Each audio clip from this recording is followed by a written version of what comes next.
Hello, everyone. How are you? Good morning. Thank you for being here today. I am Carla Armendariz, sharing with you all the way from Chihuahua, Mexico. Today it's a chilly morning right here. Right here today it's 10 a.m. and we are 2 degrees below zero. So it's going to be a chilly day today. Welcome, okay, to this talk, to my presentation. I hope you enjoy it. And I will be glad to share with you my ideas. And I will also be very happy to hear from you in the chat box. So is everyone ready? Yes. Hello, Katia. Hello, Flavia. Welcome. Thank you for being here today. So we're going to get ready. We're going to start now with today's talk, which is the 5 E's, inquiry-based model. Ready? The topic for today, the title that you saw in the invitation, is called the 5 E's, inquiries-based learning in online environments. I crossed out online environments because I think we can apply these to every environment. We now saw that we could teach in online environments. Then we went to a hybrid environment, and hopefully soon we're going to go to a face-to-face environment again. So what we're going to be talking here about today does not only apply to online environments, but you can apply it to online, to hybrid, or to face-to-face environments. I want to show you a couple of pictures. I want you to look at them carefully, and I want you to think about the similarities. What things do these pictures have in common? Let's see if you can guess the answer I'm expecting from you. We have fire. We have a wheel. We have an airplane, a laptop, computer, right? Bottled water, a pen. So what might these things have in common? What things do you think these objects have in common? Okay, some of them are new, some of them are older, right? Inventions. Okay, Georgina. Yes, we still use them nowadays, of course. Thank you, Katia. Yes. Okay. But for example, is fire an invention? Is fire an invention? Environment, okay, they have to do with the environment. Good, right? What about discovery? What about creativity, right? Discovery that led to creativity, that led to something useful, right? Cavemen discovered fire. Right? Suddenly they discovered fire, and then they had the creativity to think that fire could be used to cook their meal, right? Or to get warm, or to light up their spaces. Whoever invented the airplane, right? Aerodynamics, whatever, they came with the creativity of flying, like the Wright brothers. They had the imagination, the creativity, the inspiration to create these things. And wherever we look, right, innovation, right, innovation. Wherever we look, whatever the table, the chair, the windows, the glass, our clothes, right, internet, everything had a beginning. And that beginning is creativity. Creativity. So we have to keep in mind how important creativity is. I want to start off with this quote that I love from Jean Piaget. It says, when you teach a child something, you take away forever his or her chance of discovering it by him or herself. Okay, it's very interesting because it talks about giving the opportunity to students, not only child, because this applies to any person. If you take away the opportunity to someone of discovering something by their own, by our own, we are taking away the opportunity of learning, of really learning. What happens with little kids when they are 1 year old, when they're discovering right things, when they discover their little feet, right, where they discover hot or cold, where they discover everything, they're opening to new ideas, they're opening to the world. So discovery, I love this word, discovery, leads to creativity. Just as we saw in the example of the pictures, we can look around and see that everything that was discovered led to creativity. Whoever, right, discovered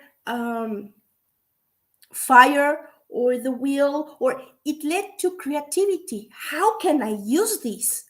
How can I use what I discovered to do something creative that will make my life easier, that will help me?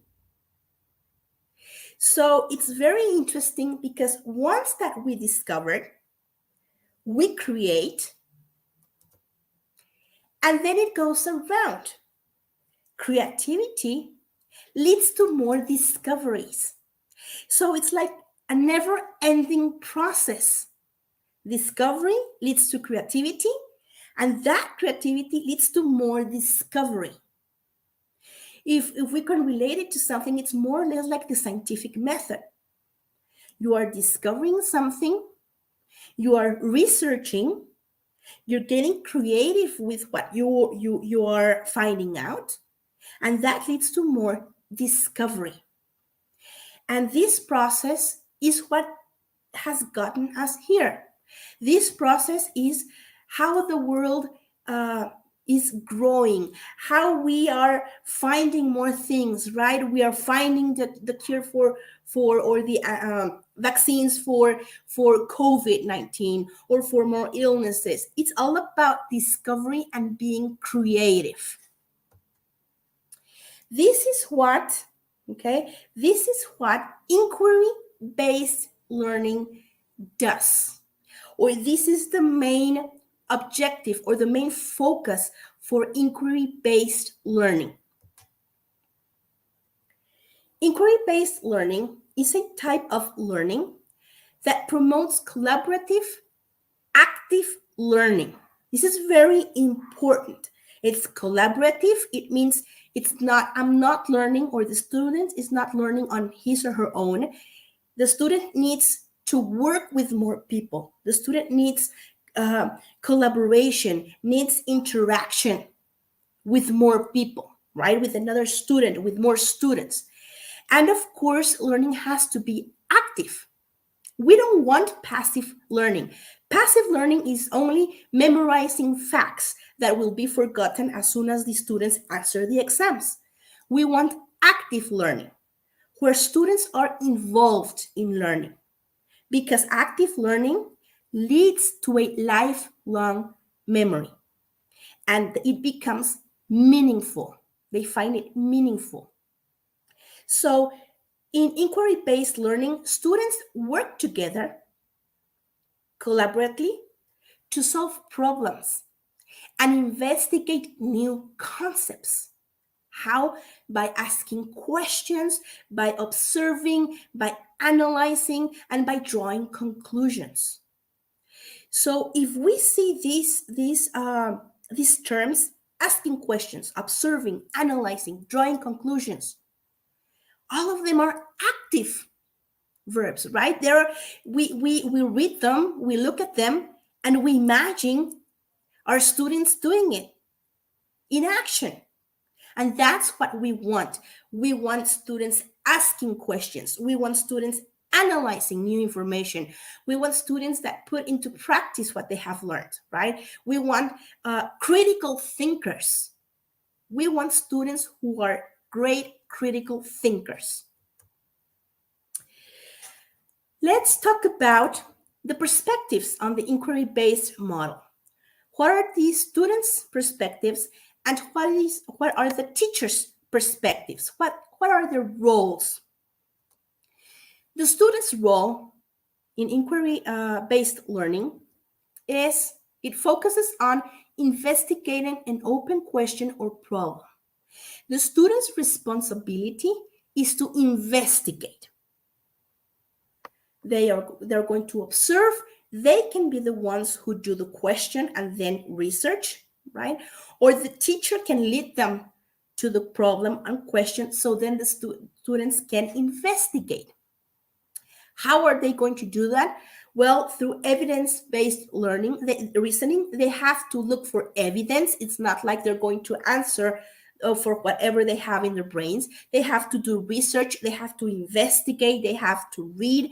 They have to share information. And of course, bring a creative solution to the problem. With everything that they have researched, with what they have discovered, they have to come up with a solution. Therefore, with this solution, they are going to reach a conclusion. And it's very interesting because not always their conclusions are the same. It happens, right? We had a preconceived idea of what was going to happen, and then suddenly, with research and with interaction, we find out that it was not how we thought it would be. We reach a conclusion, and that opens our minds. The role of the teacher focuses on moving students beyond general curiosity into critical thinking and understanding. It's very interesting that if we notice, the role of the teacher is not to provide information. It's not to fill the students' brains with a lot of theory. It's not. The teacher's role is guiding the student, is supporting the student from that curiosity, moving that curiosity to a deeper critical thinking. Okay, so we're going to take this curiosity, this eagerness to know more, to solving problems in a critical thinking way. So, okay, how are we going to do this, or how are teachers going to do this? Encouraging students to ask questions. How many times do we teachers set limits on student questions? No, don't ask, we don't have time, or why are you asking that if we already saw it? We limit, we create barriers when we don't let students ask questions. So as teachers, our role, part of our role as teachers, is to encourage the questions, the questioning. Because those questions, when students ask questions, it means that their cognitive process is going on, right? Their brains are working, they're connecting information, they're getting creative, they're making the information their own. They're interested in the topic. So when students ask questions, it's something wonderful going on there because they are interesting and they are becoming critical thinkers. And of course, our role as teachers is to support them through the investigation process. We are there to provide support. Okay, so it's the role of the teacher is like being the cheerleader. We become cheerleaders, right? We encourage and we support students. How do students work with inquiry-based? What type of activities can students do?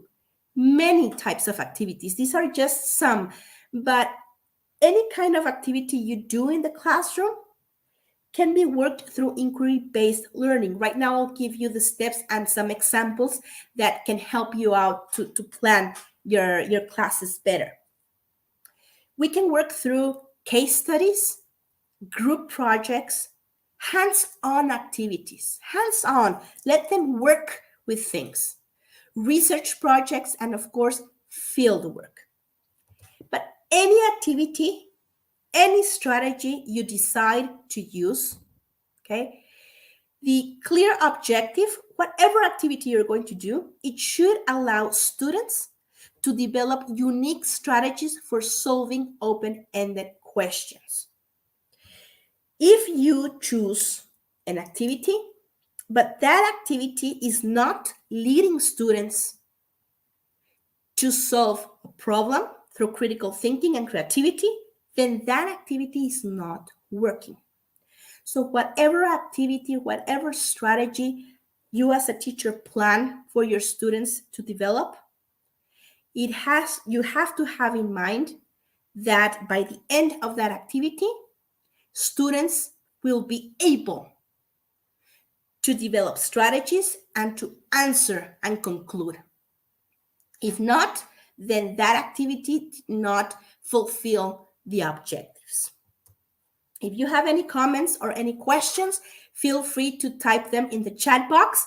I'll be trying to read them right here and address them as we move on, or I'll address them at the end of the presentation. So I would like to see your comments or your questions. I'll be glad to answer them. What are the benefits of inquiry-based learning? Carla, why are we here? Why do we want to hear your talk about inquiry-based learning? How is it helpful? Why am I spending my wonderful afternoon listening to this? Well, number one, it reinforces curriculum content. Reinforces. It's a way of giving extra opportunity to the students to set into practice whatever they learned, whatever content was about the curriculum, right? Whatever content they learned, put it into practice, turn it into active learning. And this way, a great benefit is that it sticks to their mind. It happens to us, right? When we ask a question, or when we just go to class and listen to the teacher speak, sometimes we memorize things, sometimes we forget about them. But when we actually work with that, when we put that into practice, it sticks better. And it works in a better way because students make it meaningful and apply it to the real life. So this makes curriculum content more, it makes curriculum content stronger, right? Number two, it warms up the brain for learning. It's like, I want you to think about a car. I live, as I told you at the beginning, I live in Chihuahua, in the state of Chihuahua, in Mexico. We are in the very north of the country, and we border with Texas. My Chihuahua is the border with Texas. And here in Chihuahua, we had very, very hot summers and very cold winters. Right now, we're 2 degrees below zero. So it's not as cold as it gets, but it's cold. So what happens if I want to go out for a drive in my car? When it's cold and I turn on my car and I immediately start driving, the engine, right, might it may happen something to the engine. It may get damaged, right? What we do in cold weather, we have to start the car, wait for it a couple of, minutes so it warms up, and then we get moving. I don't know if you do the same thing with your cars. Um, the same thing happens with the brain. It's a muscle. And whenever, if you're into exercise, before you start doing exercise or going walking or going jogging, you have to warm up your muscles in order for them to start moving. The same thing happens with the brain. We have to warm up the brain so it's ready to learn, so it's ready to research, to get into critical thinking, to solve problems. So inquiry-based learning helps do that. It helps warm up students' brains in order for them to be prepared to learn meaningful things. Number 3, it promotes a deeper understanding of content. Deeper. It goes to deeper understanding, not only surface understanding. We dig deeper. And that's where students become great evaluators, great critical thinkers, great problem solvers when they think deeper. Okay, do I have any comments in the chat box? Let me check. Okay, we're doing fine. Number 4, it helps make learning rewarding. Rewarding. When students notice that they have done something by themselves and that they have come to a final product or a final conclusion on their own, it feels rewarding, right? It's very different, the sensation you get, the feeling that you get when somebody else does the work for you, and when you put a lot of effort and a lot of enthusiasm into doing something, and then seeing that final product or that final conclusion, it feels rewarding. And that sense of feeling rewarded, it makes you motivated and it makes you want to learn more. And those are the things that you never forget. Do you agree with me? Of course, right? We have seen that in our students, and we have seen them in our own lives. As we were students also, we are people, we are teachers. We like doing things, and then when we put a lot of work into something and then we see the final outcome of it, it feels your self-esteem increases, and it feels just a great satisfaction that you achieved something. So imagine our students feeling that sense of motivation and satisfaction.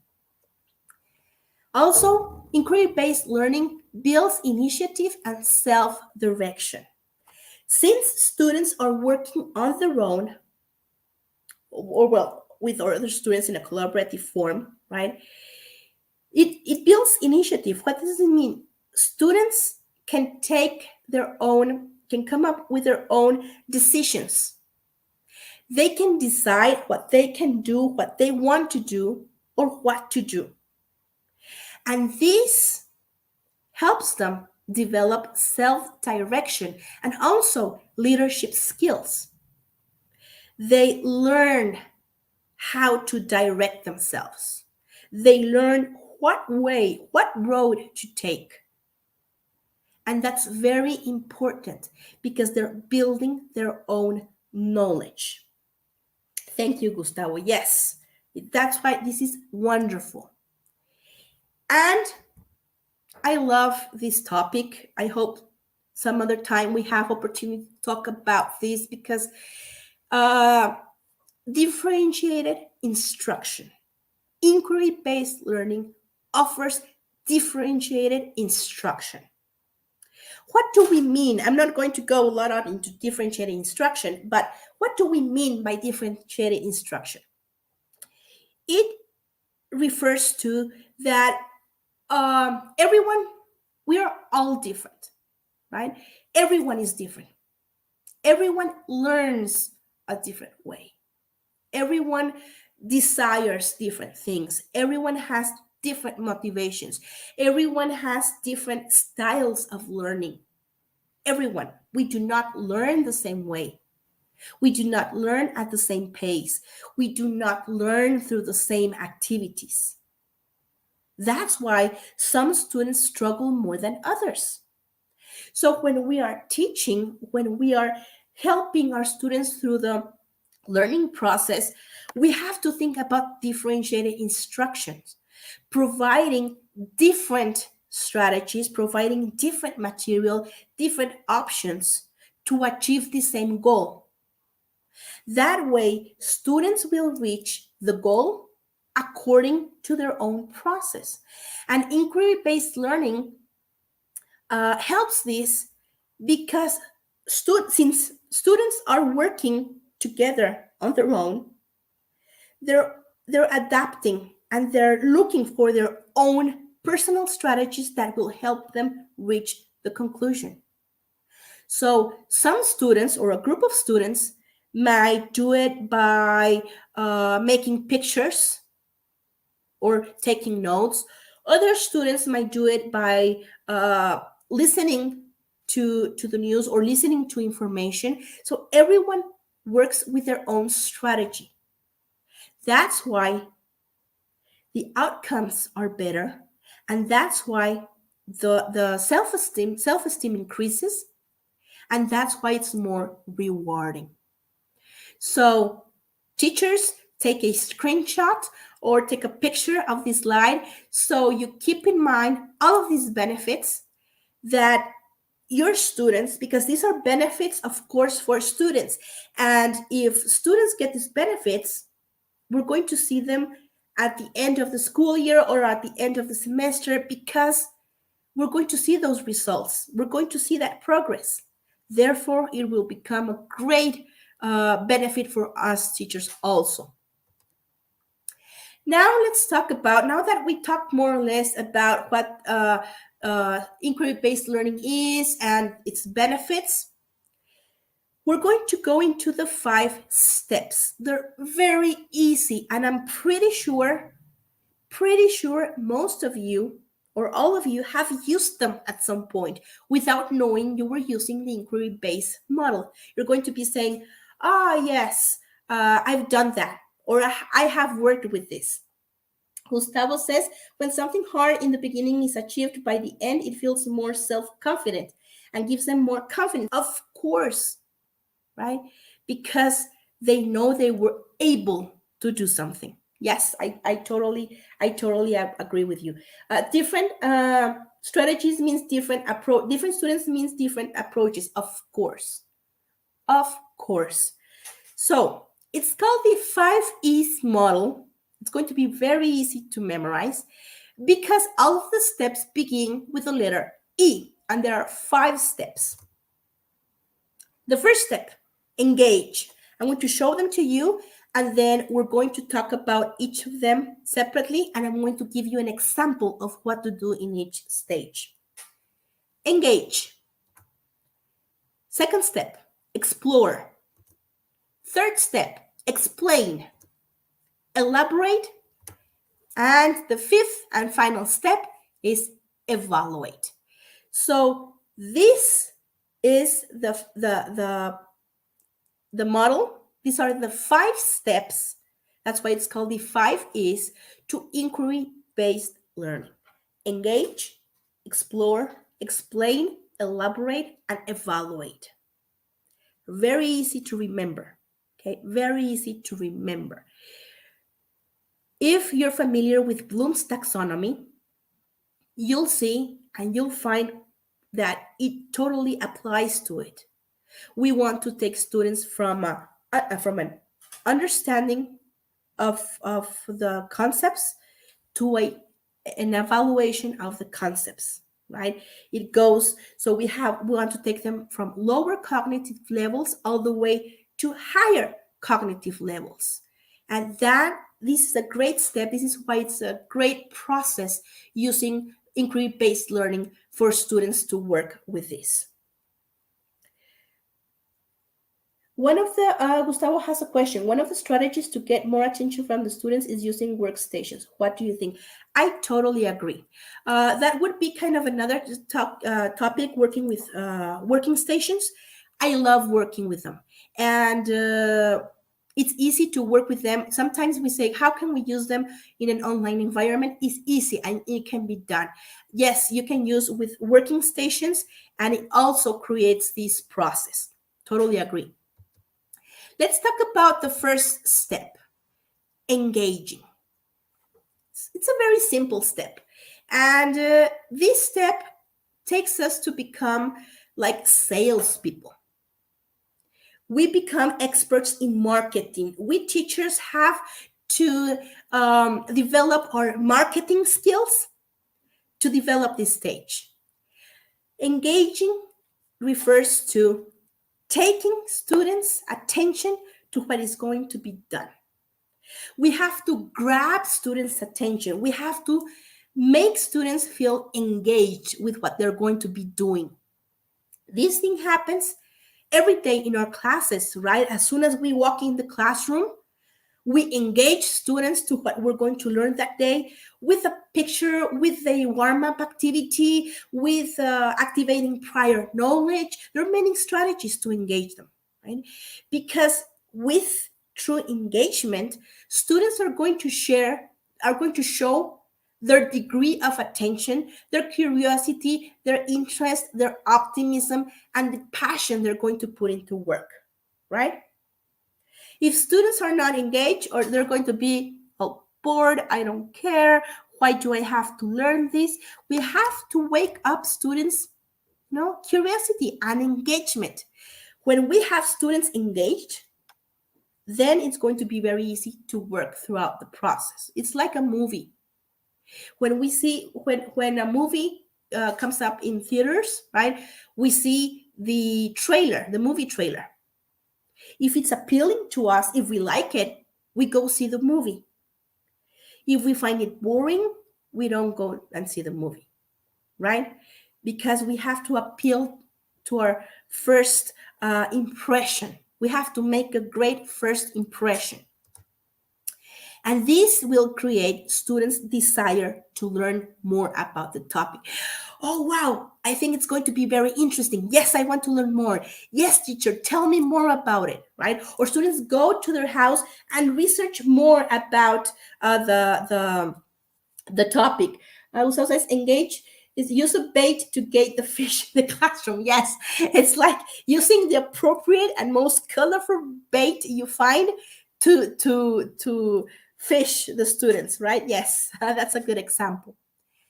So I'm going to share with you an activity that I have done with my students. Whatever I like sharing with you are things that I have done with my students, because I like to see them that works in order to be shared. And it's going to be a long activity, because this activity takes from the first step, engagement, and works all the way through evaluation. So you're going to be my students for a couple of seconds, right? And this is what I would do to engage my students in the topic we're going to be seeing. I'm going to give you an example of engagement, okay? But before I do, let's talk about what is the role of the teacher and what is the role of the student, okay? The role of the teacher when engaging students is raising questions, eliciting responses, right? Posting the learning outcomes, inviting students to help express what they think. So it's grabbing all the attention, it's grabbing all the information from students. And the role of the students is asking questions, is showing interest. Why did this happen? Or what do I already know about this? Or how does this relate to me? Or have I ever experienced this before? all of these type of questions, all of these types of insights help students engage. So let's engage. I'm going to show you a slide, a picture. Okay, right now, this is the way I would engage my students with this topic. And here we have something that is very relatable to us, something that we see on a daily basis. What is it? What do you see in the picture? What do you see in this slide?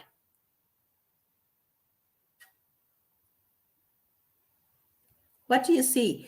We see social media, right? This is social media. We all know how to use YouTube and Twitter and Pinterest and Instagram and Facebook, right? We live with these apps. It's our daily lives. Social media, of course. I'm going to share with you a couple of interesting, fun, and important facts about 2021. Are you ready for them? I'm going to show you some facts about social media about 2021. There are over 7 billion searches on Google per day. Sorry. Can you imagine? I'm sorry. There are over 7 billion searches on Google per day. That's quite interesting, right? That's a lot of searches. Every minute, 500 hours of video are uploaded to YouTube. What does this mean? 500 hours per minute are uploaded of video on YouTube. Facebook has more than 2.7 billion active users who have an average of 155 friends. Wow, a lot of people using Facebook. Instagram has more than 1.1 billion active users. The most followed individual in Facebook and Instagram is Portuguese footballer Cristiano Ronaldo. Very interesting. Did you know that? TikTok, right? COVID and quarantine helped TikTok grow enormously, right? A lot of TikTokers were born during the pandemic. Has more than 800 million active users. And the app has been downloaded over 2 billion times. Wow. Okay. Do we have any TikTokers here in the audience? How many of you are doing TikToks right now? That's fun, right? So, what do you think about these facts? Did you know about this? So what I would do with my students, this would be the way I would engage my students with these fun facts. And then I would talk about them and have them, and of course, they are younger, well, at least younger than me, right? So they're going to have more information. It's something they use every day, and it's something that relates to them. So they're going to become engaged. That would be the engagement phase of this activity. Now we will move on to the exploration, to step 2, exploring the concept. In this part of the process, we give students time to investigate, right? To do more research. And as a result of that research, students come up with more questions. They observe patterns, they test variables, and they relate information. Students, carry on hands-on activities where they use their prior knowledge about the topic to generate new ideas, and to conduct a preliminary investigation. So, okay, we already engaged them and opened their minds to talk about social media. Now we move our students to research about that. Okay, we give them the opportunity to work with that. The role of the teachers is to clarify questions, observe students, encourage their student interaction, right? The role of the students is to test predictions, discuss with other students, record data, and compare their ideas. So this is the time where they go and explore more and work with more research and work with more information. How do they do this? Okay, they can ask a testable question, conduct research, test a hypothesis, analyze, and draw their own conclusions. Now, let's go into the active part. I'm going to give you the examples of exploration. Now, remember that the engagement part, the concept or the topic was social media. Now, we engage students through fun facts about social media. Now we're going to move into the exploration part. Here, I would ask my students to go into their Instagram or their Facebook or their Twitter or whatever social media they use and find a positive social media story. Positive. Find something that was posted, right? Find a social media story that is positive and choose it. You can leave that for homework, and then students bring it to class and they share it with you. I found this one, I choose this one, or whatever, right? They can do it individually or they can work in teams. Then they have to answer the following questions. What is the story? What is the story that you chose about? On what platform was it shared? Was it Instagram? Was it Twitter? Was it Facebook? Was it TikTok? What was the reason for the trend of the story? Why did that story that you chose become a viral story, or why is it trending? Right? So there you're helping the students work with their critical thinking. And the final question is, what was the positive impact of that story? So students share this information, and with the information they research, they reach a final conclusion. What was the positive impact of the story? So you see, it's fun. It's something that is relatable to them, and it becomes meaningful to them. These you can work in class, right? In teams. If you're using Zoom, you can divide them in teams, and they can share that information. Or if you're face-to-face teaching, right, well, you can work in class dividing your students in teams. For example, right, this could be an example of a trending story in social media. It says Nebraska teen runner helps competitor finish race after he collapsed, giving up his own qualifying hopes. So this is a positive trending story. Right? So this is an example of what a student would bring to class and then answer the questions. On what platform was it shared? What was the reason for the trending story? And what was the positive impact of the story? Now we move on, right? Now that we have engaged, explored, we go to explaining. The explaining step is where students share, right, their thoughts and explanations and answers of the previous activity of the engaging and exploring phases. Okay, it's when we give the opportunity to students to share with more students their information, right, their ideas. And here the teacher provides extra resources or provides extra information to support students' learning. If the teacher finds some gaps in the information students have, this is where the teacher can provide extra resources or extra information to fill in gaps that students have.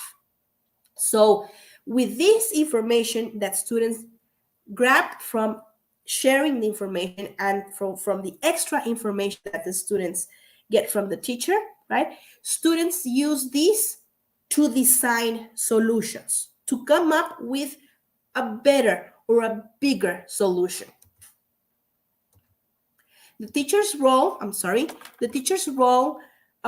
in the explaining process is to encourage students to explain the concepts, to provide more definitions or explanations, or to see if the students had any doubts, right, while doing their exploration process. And it's time to build up more information. And the student's role is to show more explanations, provide more answers, listen critically to questions and to other answers from other students, right? Compare current thinking, record more information. So it's their time to increase, right? To make more out of what they had already done. Now, let's go to the example of the explanation part. So we provided engagement through a series of fun facts. Then they did some exploration, choosing a trending story and analyzing that trending story. Now it's time for them to explain. What they have to do, what my students did in this part of the explanation process, is they had to create a poster or a PowerPoint presentation or a Canva presentation or a video or a TikTok or whatever creative idea you come up with, explaining the campaign and why was it positive. This story that you chose in the previous activity, okay, you have to create a presentation to explain why was it a positive story. Why did it have a positive active, okay? A positive action. So here is when they are going to present the information they found in a kind of, let's say, in a more formal way, okay? So they can do it. They can do that, and then next class present it to all of the students, or have them open a YouTube channel and upload the videos there, or you can come up with lots of creative ideas for students to share their posters or their presentations, or upload them on Facebook, right? Or do a fake Instagram account so you can upload those stories. You can come up with a lot of creative ways for them to share these stories. Then we go to phase number 4, elaboration. Elaboration means making bigger and setting it into other contexts. Not only in this context that was created in the classroom, but taking it a step further, okay? Putting it into more practice, taking it into another context. So it's very important because this is where students apply, extend, and elaborate the concepts and processes that they were learning. They apply the understanding of the information to other problems. Okay? This widens, this makes their vision of the world bigger. Oh, so what I learned here, I can apply it to more contexts. The role of the students here is to use previous information, right, to design more challenges, to design more solutions, or help them, right, make students can create connections between information, between concepts, and they can communicate their understandings to others. They're able to communicate their understandings to others. The role of the teachers is to expect students to use, of course, vocabulary, definition, and explanations learned in class, provide additional evidence, reinforce students to use scientific terms or descriptions that were previously learned, and ask students questions to help them move that knowledge to other context. So it's expanding. Elaboration is like expanding what you learned to other contexts. An example of an elaboration activity. So the previous activity, the students had to do a poster, right? Saying why it was a positive campaign. Now, okay, in this process, students have to identify a topic they are interested in. They can choose climate change, poverty, discrimination, mental health, animals, whatever topic they are interested in. Then, for their topic, for their chosen cause, students have to design 2 social media posts to explain the topic. They can create an Instagram post, a Twitter post, or a Facebook update regarding their topic they chose.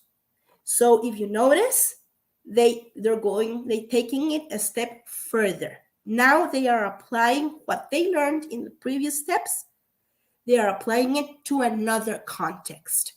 Poverty, discrimination, whatever they choose. So they have to create 2 posts, positive posts, based on a topic that they chose. They are elaborating more. They are enlarging their concepts. Okay. Do you like these ideas? They work wonderful. And of course, the topic here is social media, but you can apply it to any level, to any type of topic, right, of your students. And these are just examples to get you to see how steps works. And the final steps, evaluate. This is where students evaluate what they learned. Students assess their understanding. This is where students say, oh yes, I really learned. Okay, this is where they assess their learning goals and their outcomes, where they provide feedback, where they evaluate their progress, where they check their work against the rubric that was provided by the teacher, right? It's the final step. And of course, teachers provide different assessments. Teachers have to tell students how they are going to be assessed. For example, it would be write a paragraph explaining why their posts could create positive social change. Write a paragraph or write an essay, and students share their campaigns with each other. So this is like the final product. This is how they wrap up. Do you have any questions about this? Okay, so if you think about these steps one by one, it's easy to carry them out. I'm sorry. So this chart, I want to share it with you. You go ahead and take a picture of the chart. It's a chart that helps me, and I'm pretty sure it can help you design your strategies for the inquiry-based approach activities, right? You have the 5 phases: engagement, exploration, explanation, elaboration, and evaluation. Then you write the activity, what the students have to do, what the teacher has to do, what concepts are going to be learned, and what is the evidence to be gathered as connection to the phenomena. So it's a very easy example. And this way you can oversee and clearly organize your activities, your projects, right, in a inquiry-based type of learning. So take a picture, take a screenshot, okay, so you can work with it. Of course, this is not a must. You can apply it in different ways. You can create your own. You can change whatever you like. Go ahead. I'm pretty sure a lot of creative ideas are going to come up from here. So What is the difference between inquiry-based learning and the traditional approach? And here, when we compare it, we can clearly see the benefits. Inquiry-based learning is experimental. Students experiment with learning. While the traditional approach, it's more of a rote learning process. Participation is more active rather than passive. Students are always doing things. Of course, students have more responsibility. Responsibility increases. The student's role is that of a problem solver instead of a follower. Okay? Students become problem solvers. Teachers become guides, facilitators. And of course, the goal of inquiry-based learning is process-oriented. We're working throughout a process. As the traditional approach is product-oriented. What's going to be the final product, right, to assess you? No. Here we're working toward an organized process. So it has many benefits, right? When we are working with active learning, it sticks to our brain and it becomes meaningful. Teachers, it's not, always remember this, always, whatever you're doing, inquiry-based learning or not, remember that it's not about what the teachers cover. It's not about that. Teaching and learning is not about covering a lot of things. I have to cover all of these topics, right?